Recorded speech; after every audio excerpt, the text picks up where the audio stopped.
Hey, how are you? Yeah. Good to see you on Ludlow Falls Camp. Man, this is an awesome camp. You guys have it really good. I was talking to some of your leaders, and this is a great thing that you have going on here. I get blessed to be able to go around and see different camps and do different things, and you have it good. My encouragement is this: steward this camp well. You have a bright future. I love seeing all the young people. I love seeing the young families. I was excited to be at Renew Camp with other young families. You have a good thing going on here. Steward this thing well. Amen? Yeah. I'm excited to be here tonight. I'm excited for the topic, even though it's a painful topic. I was telling some of the guys earlier, I want to speak on a fun topic sometime. Tonight I want to talk about forgiveness. That's a hard one. Think about the lyrics to this song with me. Amazing grace, say it with me, how sweet the sound that saved a wretch like me. Now think about this for a second. How'd you like it if somebody come up and say, hey, you're a wretch? You'd be like, yeah, thank you. Amazing grace. How sweet the sound that saved a wretch. Look at your neighbor, call him a wretch. All right. Don't have too much fun with that. Hang on a second. Amazing grace, how sweet the sound that saved a wretch like me. I once was lost. How many of you are ever lost? I once was lost, but now I'm found. I was blind, but now I see. It's grace. It's the grace of the love of Jesus Christ who sought you out and offered you forgiveness, offered me forgiveness, even though we're wretched. We do dumb things. Anybody else ever do dumb things? I do dumb, yeah. Yeah. Some of you are too readily like, yeah, I am dumb. That's me. The definition of it right here. We do dumb things sometimes. Amazing grace that the Lord looked upon us and said, I want to offer you forgiveness. So let me ask this question. How much greater should we be men and women who offer forgiveness to others, right? John chapter 10, verse 10. You don't have to turn there because I want you to actually turn into Genesis chapter 25. John chapter 10, verse 10 says this.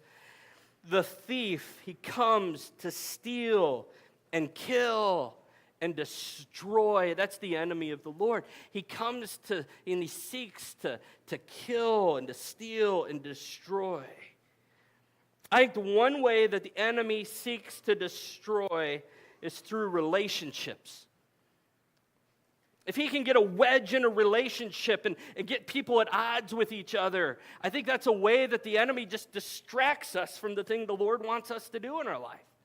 I was sitting over here thinking about this. I wasn't planning on sharing this, but I was sitting over here thinking about this topic of forgiveness. And it was a year ago this week, last year, this week, my family, we took a trip to Washington, D.C.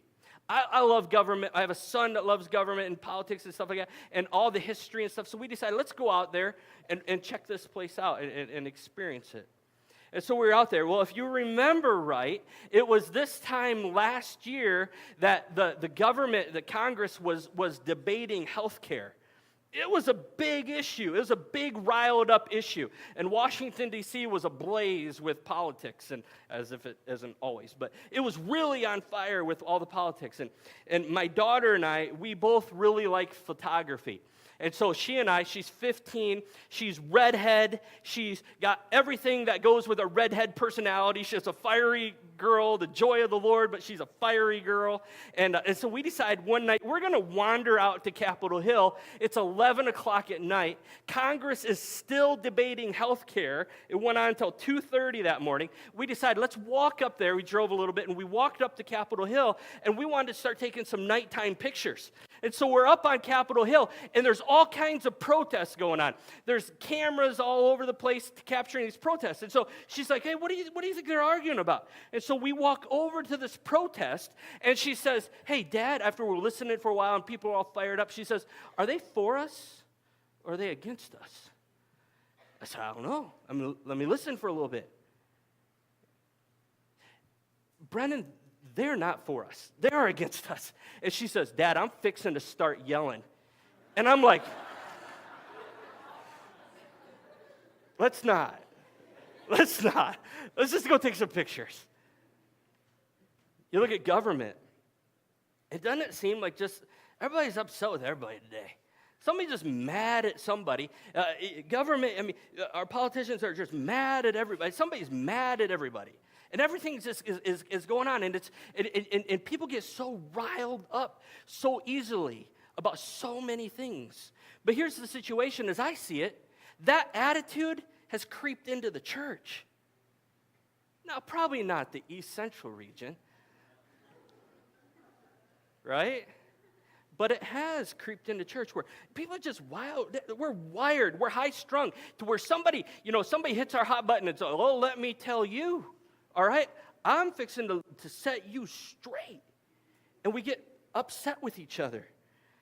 In 2009, for some reason, God foresaw from me and my path to become the district superintendent. It's a really long story, but we were looking for a district superintendent, and there was this election that was coming up, and I just simply jotted a letter real quick to the chairman of the search committee for this district superintendent. I said, here's just a couple observations that I've seen that I think would be wise to find in the next leader, somebody who could maybe, address some of these issues. And they said, hey, Chris, why don't you come on in? That was a good letter. That was an interesting letter. Why don't you come on in and just share with us a little bit about what you were thinking in this letter? And I'm like, sure, I'll come in and share.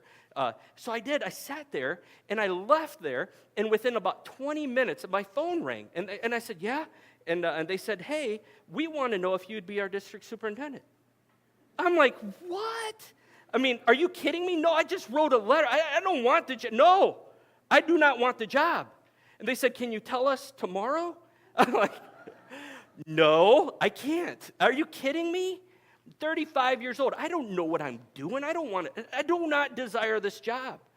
And through a series of events, God just confirmed in my life, Chris, this is what you're going to do for this season. I argued. Let me tell you, I wrestled with the Lord. One night, literally, wrestled with the Lord till 4:30 in the morning. I was like, God, I don't want to do this. And he gave me a peace. Chris, go do this. So I found myself as the district superintendent in the North Central District, overseeing these 72 churches in our region.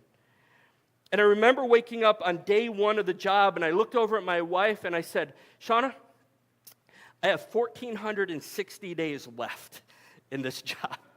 And she said, you can't look at it that way. I said, that's how I look at it. This is not something that I've sought to do. This is not something that I desire to do. That job's frustrating. The job is challenging. The job of oversight in a church, in a district, it's hard. Let me tell you this. Can I speak from experience? And I've actually not talked to the Garrigs or the Kepharts about this.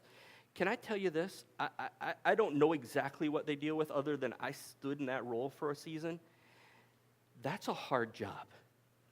Folks, that is a thankless job. That's a challenging job. Because for every one positive thing you heard, you probably have heard 25 things you should be doing better, or we should be doing better, or you need to fix. So, hey, would you do me a favor right now? Actually, throughout this camp, would you just stop them and tell them something that you're thankful for, that you do, that they do for you and in the district, or the region? Just tell them what you're praying for them. That would be the biggest encouragement to them. Actually, would you just join me? Yeah, thank them for all their work.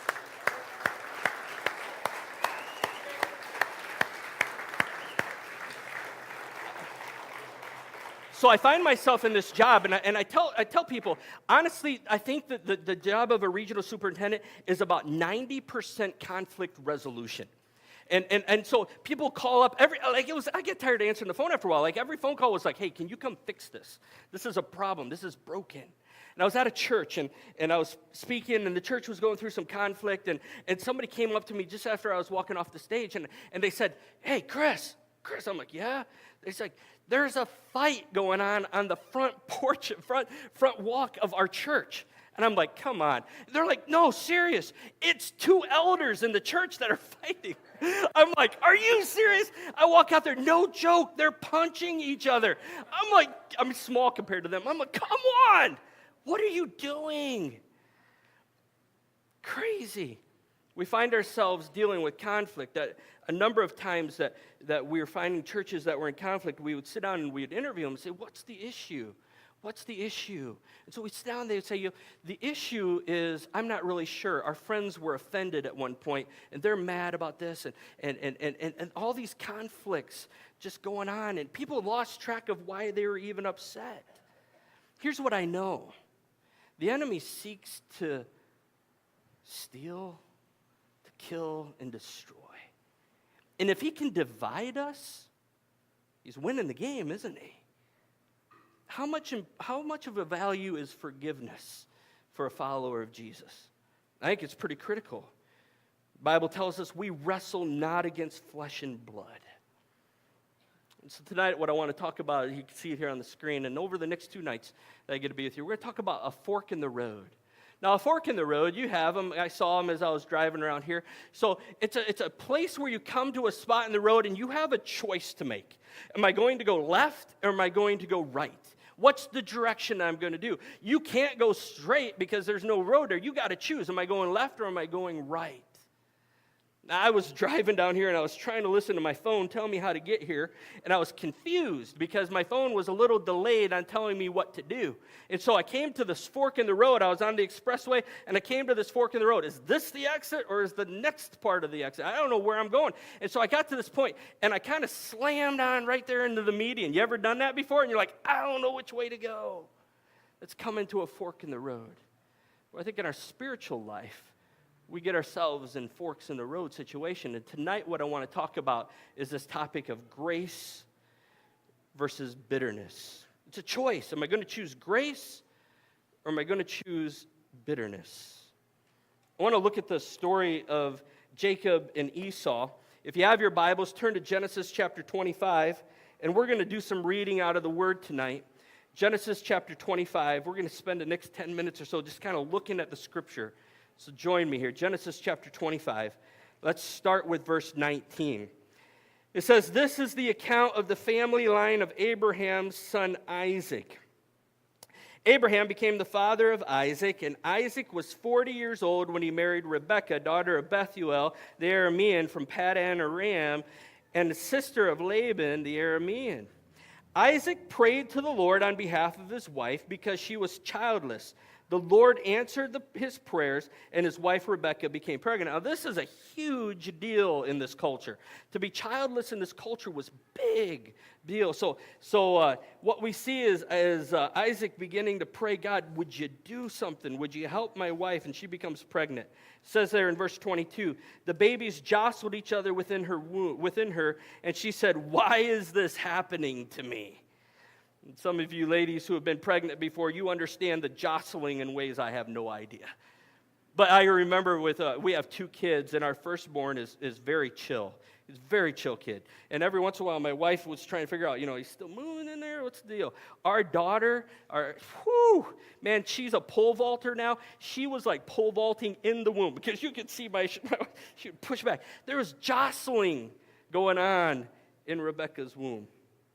So she went to inquire of the Lord. The Lord said to her, 2 nations are in your womb, and 2 peoples from within you will be separated. 1 people will be stronger than the other, and the older will serve the younger. When the time came for her to give birth, there were twins in her womb. The first to come out was red, and his whole body was like a hairy garment. So they named him Esau. How do you like that to describe? This is our firstborn. He was hairy. Kind of came out shaven. He's kind of an interesting looking guy. Verse 26, after this, his brother came out with his hands grasping Esau's heel, and so he was named Jacob. Notice this. Isaac was 60 years old when Rebekah gave birth to them. You know what that requires? Patience. Think about this. They were 40 years old when they got married, and this was something that they probably dealt with barrenness for some season of time. And so 20 years after they got married, the Lord provides them children. Verse 27, the boys grew up, and Esau became a skillful hunter. It goes on, Jacob was content to stay at home among the tents. Verse 29, once when Jacob was cooking some stew, Esau came from the open country, famished. He said to Jacob, "Quick, let me have some of that red stew. I'm famished." The younger brother, Jacob, replies, okay, here's the deal, all right? First, sell me your birthright. Now, what's a birthright? A birthright in this season was simply this. A birthright was something that the firstborn had allotted to him, a double portion of the parent's inheritance. And so, to an inheritance, this was a big deal. So, you are the firstborn, you get the double portion of all this stuff. And so, here's the deal. Esau is like confronted with a situation. Here's the situation, Jacob replied, sell me your birthright. Now, Esau, in the moment, is trying to determine, okay, let's see. I could die or I could eat. How important is my birthright if I die? Not very important. I sell you my birthright. Look at verse 32. Look, I'm about to die, Esau said. And what good is my birthright to me? But Jacob said, swear to me first. So he swore an oath to him, selling his birthright to Jacob. Then Jacob gave Esau some bread and some lentil stew, and he ate and drank. Then he got up and left. So Esau despised his birthright. Jump over with me to chapter 26 as it goes down to verse 34. So Esau was 40 years old when he married Judith, daughter of Berai the Hittite, and also Basemath, daughter of Elon the Hittite. They were a source of grief to Isaac and Rebekah. And I think that's important to understand. Do some study in this. I think that's an important part of this story to understand. Chapter 27, when Isaac was old and his eyes were so weak that he could no longer see, he called for Esau, his son, older son, and said to him, my son. Here I am, he answered. Isaac said, I am now an old man and don't know the day of my death. Now then, get your equipment, your quiver and your bow, and go out into the open country to hunt some wild game for me. Prepare me the kind of tasty food that I like, and bring it to me to eat, so that I may give you my blessing. My blessing. Now, a blessing was in a lot of ways what we had just done. They were words of encouragement that they were to give to their sons. And a father would bring in the firstborn, and he would give them a blessing. And a blessing often was encouragement. It was a lot of times details about the inheritance to come. It was also a prophetic word, often about the concern in the future. And so the father says to the son, here's the deal. You go out, you go hunting, and then when you return, I want to give you my blessing before I die. Verse 5, now Rebekah was listening as Isaac spoke to his son Esau. And she gets involved with Jacob and says, here's the deal. Esau is going to go out hunting, and what we're going to do is we're going to do this. I'm going to make up a meal. All right, you go and you put on some of your brother's clothes. You're going to get all hairy with some of the garments and stuff like that. You're going to look like Esau. And what you're going to do is you're going to walk into your father and you're going to get this blessing. Verse 27. So he went to him and kissed him. And when Isaac caught the smell of his clothes, he blessed him and said, ah, the smell of my son. Isn't it interesting? Scripture is funny sometimes. So here's the son. He's an outdoorsman, probably covered with I don't know, how many of you are hunters? You probably spray yourself with deer urine and stuff like that. And here's this manly man, right? And so it's hunting season. He's going out hunting, and he comes back in, and he says this, the smell of my son. It's like the smell of a field in August when they spread manure on it. It's like the smell of the field that the Lord has blessed. May God give you heaven's dew and earth's richness, and abundance of grain and new wine. May nations serve you, and people bow down to you. Be Lord over your brothers, and may your sons and of your mother bow down to you. May those who curse you be cursed, and those who bless you be blessed. And after Isaac finished blessing him, Jacob had scarcely left his father's presence before his brother Esau came in from hunting. And that's when they realized the mistake that has been done. Pick up with me to verse 33. When they realized this, Isaac trembled violently and said, who was it then that hunted the game and brought it to me? I ate it just before you came in, and I blessed him, and indeed he will be blessed. When Esau heard his father's words, he burst out with a loud and bitter cry and said to his father, well, bless me too. Bless me? That should not have happened. So bless me. Bless me as well. Bless me too, my father. Verse 35, but he said, your brother came in and deceitfully took your blessing. Jump down, it says, then he asked, well, haven't you reserved a blessing for me? And Isaac answers in verse 37, answers Esau, I have made him lord over you, and have made all his relatives his servants, and I have sustained him with the grain and new wine. So what can I possibly do for you, my son? Think about that. Are you kidding me? I already sold my birthright. He took my blessing. Esau said in verse 38, do you have only one blessing, my father? Bless me too, my father. Then Esau wept aloud. Here's a 40-year-old man weeping aloud. God, bless me too. Father, in this situation, bless me too. Verse 39, his father answered him, yeah, here's the blessing you get. All right, here's verse 39. His father answered him, your dwelling will be away from earth's richness. Oh, what a great blessing. Thanks, Dad. Away from the dew of heaven above. And you will live by the sword, and you will serve your brother. But when you grow restless, you will throw his yoke from off your neck. Verse 41, Esau held a grudge against Jacob because of the blessing his father had given him. But know what he says. He said to himself, the days of mourning for my father are near. Then I will kill my brother Jacob. If you jump over to chapter 28, we see that Jacob in verse 5 makes his way to Paddan Aram, to Laban, son of Bethuel the Aramean, the brother of Rebekah, his uncle, who was the mother of Jacob and Esau. Jacob takes off. He leaves.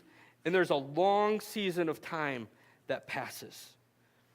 And after a long season of time, all we know is that Esau's intent for Jacob is, after the mourning, I'm going to kill him. Chapter 32, flip over there as we button this up.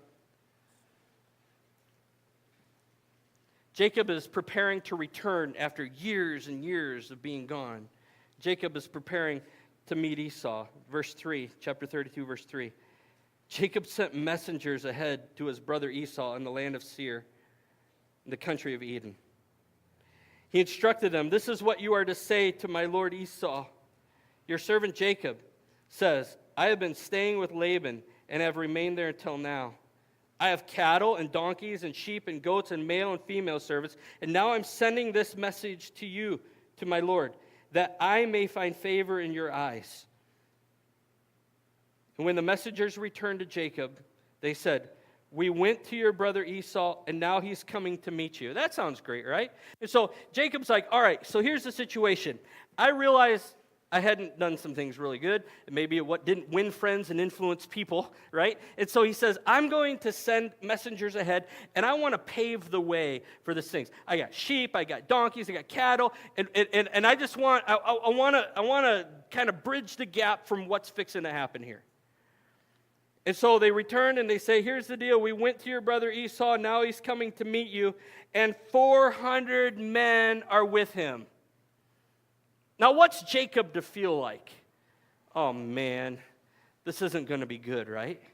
And so Jacob feels this pressure. Verse 7, in great fear and distress, Jacob divided the people who were with him into two groups, and the flocks and the herds and camels as well. And he thought, if Esau comes and attacks one group, the group that is left may escape. So Jacob's saying, yeah, my brother's mad.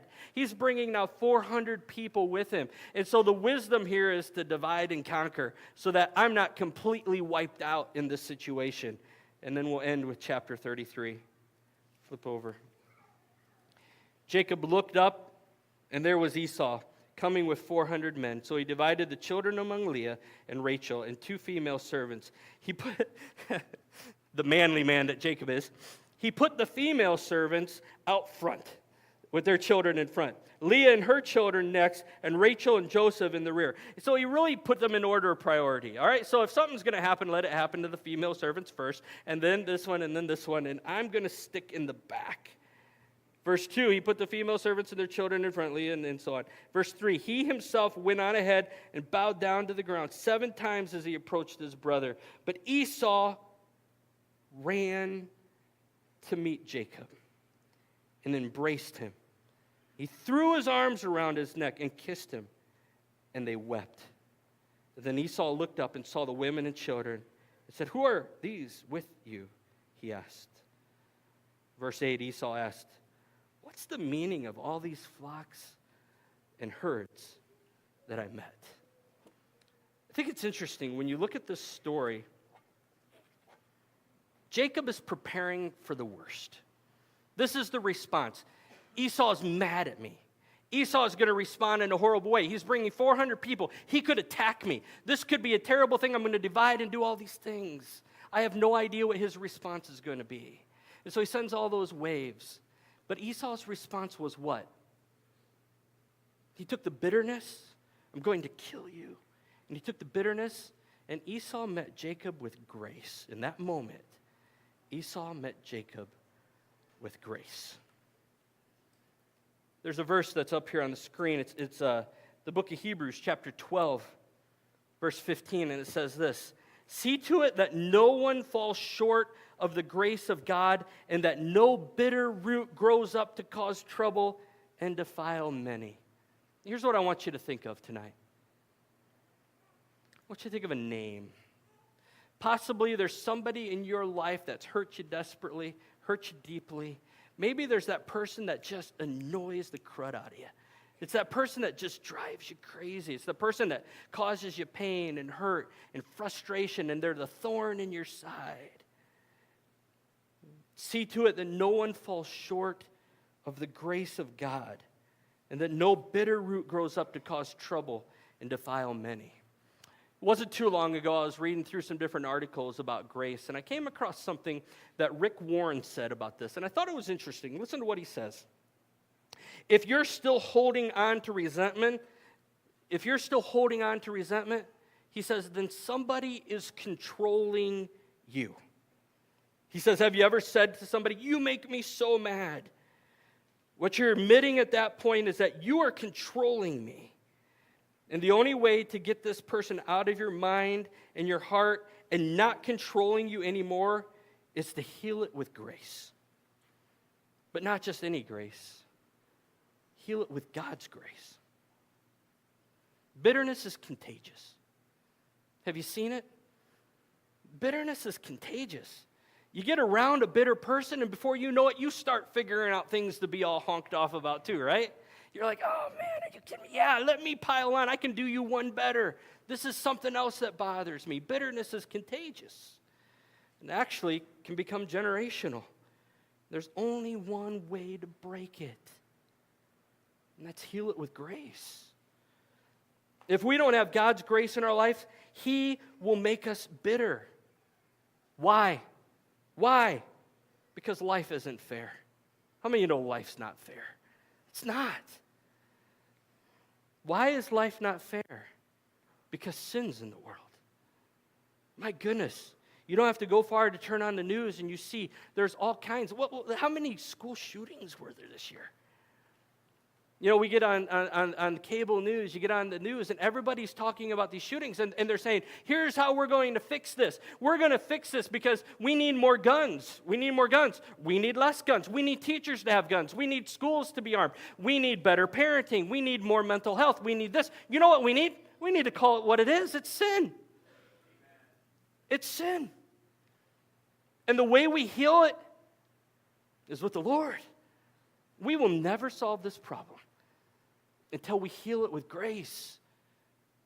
The grace of the Lord that can change lives. Is forgiveness fair? You say, okay, come on, Chris. Now hang on a second. You don't realize the hurt that I've experienced. You know what I'd say? Absolutely, I don't. I don't know what you've gone through. You don't know what I've gone through. We all have hurt. At some point, we've had hurt. And the issue is this. You say, I don't know. And you're right. But here's the reality. Is forgiveness fair? Absolutely not. Forgiveness isn't fair. But forgiveness isn't about fairness. It's not about justice. Forgiveness isn't about justice. Forgiveness is about grace. We don't forgive a person because it's the fair thing to do. We forgive a person because it's the right thing to do, and we don't want our hearts to be full of poison. We don't want our hearts to be holding on to the hurt and the hate. Forgiveness is free, but forgiveness isn't cheap. Forgiveness is free, but forgiveness isn't cheap. It cost Jesus his life. It cost God his son. And Jesus, while he's hanging on the cross, he says, what? Father, forgive them. Father, forgive them. They don't know what they're doing. So here's what I know. We got to leave justice to God. God is a far better judge than you and me. Don't you agree? We got to leave justice to God. And let's heal our bitterness with his grace. You say, okay, all right. So how do I go about doing that?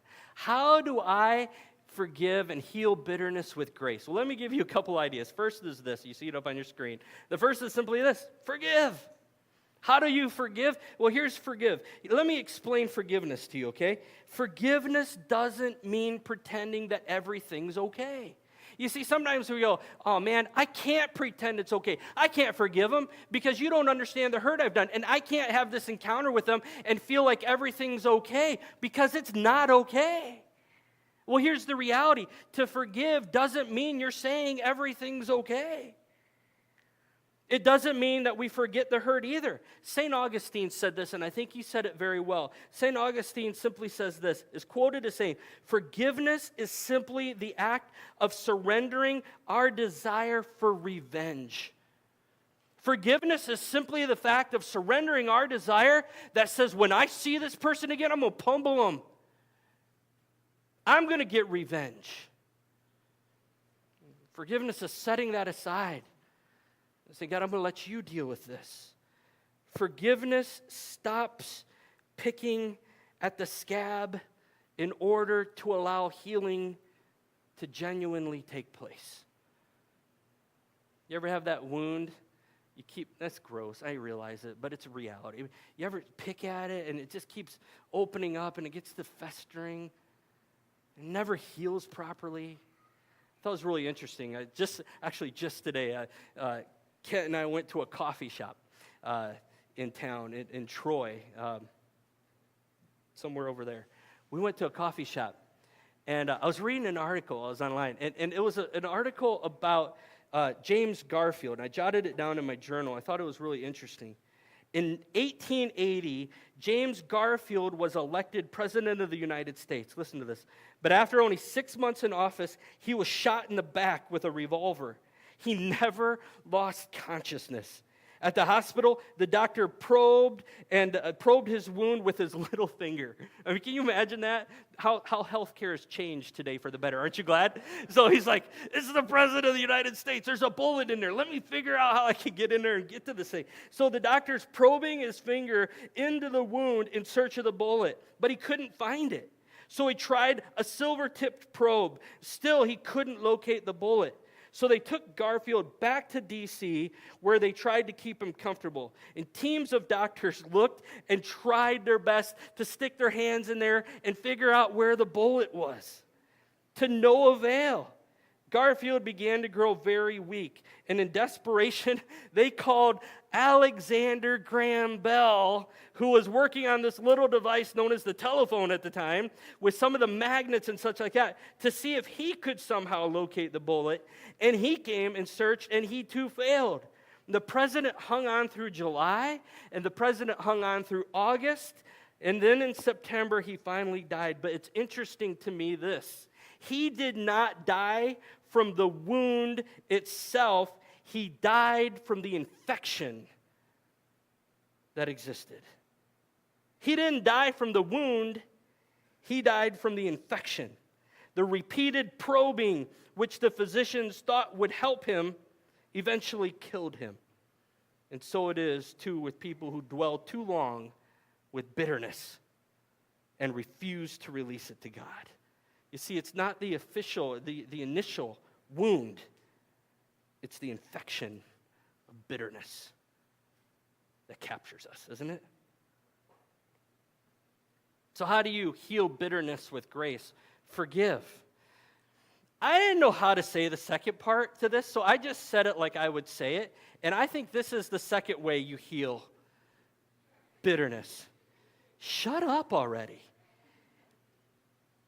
How many of you know that too often we dwell on times we've been wronged? We get to the point and we go, man, I've been wronged. You don't understand what that person did, and I'm not forgiving them. I'm getting revenge. Are you kidding me? Forgive that person? No way. And all of a sudden, our dwelling quickly turns to telling. And we want everybody to know, hey, I got a 15-year-old girl, all right? I understand girl drama all of a sudden in a new way. Oh, yeah? Do you know what someone said about me? No. Well, let me tell you. And then all of a sudden, it's all through this. And I'm like, who's mad at who right now? Oh, Dad, that was so yesterday, all right? They're not mad anymore. But we get to the point we hurt and we dwell, and then we start telling everybody about it. And all of a sudden, our wound gets to the point where everybody else is now wounded for us. And now everybody's opinion of that person is like, oh, man, what a jerk. And in reality, it's one person's perspective on it, isn't it? Hello, that happens in the church, doesn't it? Let me tell you about your pastor. Holy cow. Do you know what they did? You know what they said to so-and-so? Let me tell you. Or it happens in our church. Did you see this? Did you understand this? And all of a sudden, these minor issues. You know what? 90% of the conflict that I dealt with in the district office was so stupid. But gone unchecked, it blew up and got into this massive thing. And it was hard to sort out what in the world's going on. Now, why are you mad? I don't know. So-and-so's mad. I'm mad for them. Well, come on. We play and we replay the events and we tell anyone who will listen and we puke it out all over them, right? Hear me clearly. There's a difference in speaking with somebody who we believe can help us resolve our issues and those who we want to actually join us in our miserable life. There's a difference. I don't know if you noticed this or not, but I actually scored pretty low on empathy in all those personality tests. Shut up. Shut up already. And the last thing is simply this. Man, if you want to heal bitterness with grace, you got to seek resolution. You know what? Most of the conflicts that I've ever helped somebody through, if you actually sit down in the same room and talk it out, all of a sudden that issue really isn't that big of an issue. And people come away and go, man, I'm sorry. I shouldn't have reacted like that. Or I assumed the worst, and I didn't understand this. And we forgive me. Yeah, we forgive me. Yeah, this is great. Let's hug it out. All right? And let's just go on. Seek resolution. Hear me on this. What if we did this? Seek resolution more than seeking to be right. We'll say that again. Seek resolution more than seeking to be right. Seek resolution more than seeking revenge. Seek resolution more than seeking revenge. Seek resolution. Seek grace.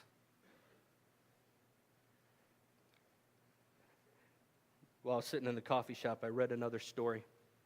I was telling Ken about it today. I thought it was really interesting. It's a story. It's a true story. It's found in. It was found in a magazine or in a newspaper article in 1992. It's a story of a father and a son who had become estranged. Then the son ran away, and the father set out to find him. And he searched for months to no avail. Finally, in a last desperate effort to find him, the father put an ad in the Madrid newspaper. True story. Put an ad in the Madrid newspaper. And the ad read this. The son's name was Paco. He said this, "Dear Paco, meet me in front of this newspaper office at noon on Saturday." And it goes on and it says this, "All is forgiven. All is forgiven. I love you, your father." I love you. All is forgiven. your father, meet me in front of this newspaper office at noon on Saturday. You know what happened? As the newspaper reports it, this is what says happened. On Saturday, over 800 Pacos showed up looking for forgiveness and love from their father. Isn't that something? How important is forgiveness? It's huge. How important is grace? It's huge.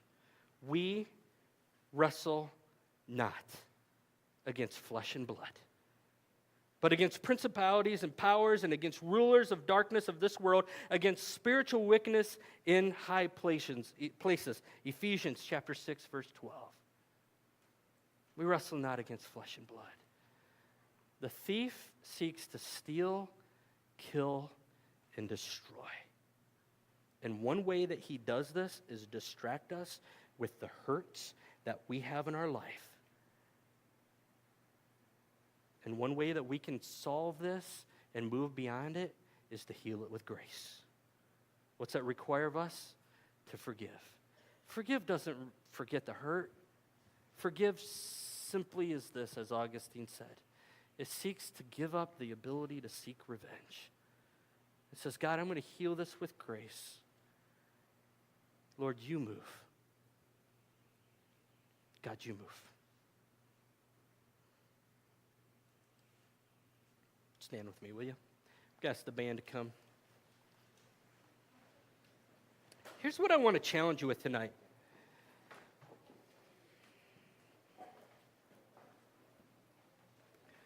Where in your life do you need to offer grace? When I mentioned to you, I want you to think of a name. I want you to think of a person who hurt you, wounded you deeply. Let me ask you this. Is that possibly the person you need to simply come and say, God, I'm going to choose grace? And honestly, I don't know how I'm going to do it. I don't know how I'm going to do it. That wound is deep. That wound hurts. That wound is powerful. That wound, you don't understand. You know what I know? God understands. Seek grace. Seek grace. Let God do something in your life. What are the things we committed to this week? Being authentic is one of them. And expecting God to do great things. Maybe, just maybe, one of the things that's holding you back is the lack of surrender to that wound. My challenge to you is this tonight. Listen, we are all messed up, aren't we? We all have our issues. Amazing grace, how sweet the sound that saved a wretch like this guy. I was lost, but now I'm fine. Found, was blind, but now I see. Maybe it's simply something we need to come right here tonight and mark this moment and just say, God, I'm leaving that right here into the hands of the one who's capable of seeking justice. God, I'm going to leave it here, and I'm going to walk away and choose grace. If that's you, don't be shy. We're friends. We're the body of Christ. Come, surrender it. Why walk with it one more moment? Surrender it right here. Amen?